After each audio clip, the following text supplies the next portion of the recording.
Janasena next plan ఏంటి? AP ఎలక్షన్స్‌లో Janasena party తరఫున తనదైన ముద్ర వేస్తారని భావించిన పవన్ కళ్యాణ్ ఆశించిన స్థాయిలో కాదు కదా ఖాతా తెరవడంలో కూడా తడబడ్డాడు. అధినేత తాను ఓడిపోయిన పార్టీ అభ్యర్థి ఒక్క చోట మాత్రమే గెలిచిన విషయం తెలిసిందే. ఎన్నికల ఫలితాల తర్వాత తాను గెలవకున్నా బయట ఉండి ప్రజల సమస్యలకైనా పోరాడతా అంటున్నాడు పవన్. అంతేకాదు చివరి శ్వాస వరకు రాజకీయాల్లోనే కొనసాగుతా అన్నారు. అయితే ప్రస్తుతం పవన్ కళ్యాణ్ కొద్దిపాటి గ్యాప్ ఇచ్చి సినిమాలు చేస్తాడని కొందరు అంటుంటే, చెప్పినట్టుగానే పాలిటిక్స్‌లోనే కొనసాగుతాడని మరికొందరు అంటున్నారు.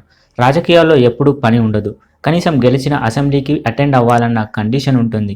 కానీ ఇప్పుడు అది కూడా లేదు. కాబట్టి పవన్ ఎంచక్కా సినిమాలు చేసుకోవచ్చు.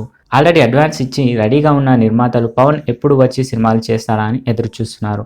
పవన్ కళ్యాణ్ జనసేన ప్రస్తుతం ఏపీలో ఒక సీటు పరిమితమైన ఆయన ఇలానే తన పోరాటాన్ని సాగిస్తే ఏదో ఒక రోజు మంచి ఫలితాన్ని రాబట్టే అవకాశం ఉంది.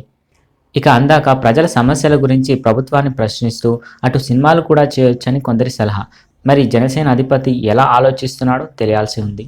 సో ఫ్రెండ్స్, పవన్ కళ్యాణ్ గారు ఇప్పుడు ఏం చేయాలి? రాజకీయాల్లో కొనసాగాలా, సినిమాలో చేయాలనేది కింద కామెంట్ చేసి తెలపండి. మన ఛానల్ని సబ్స్క్రైబ్ చేసుకోండి.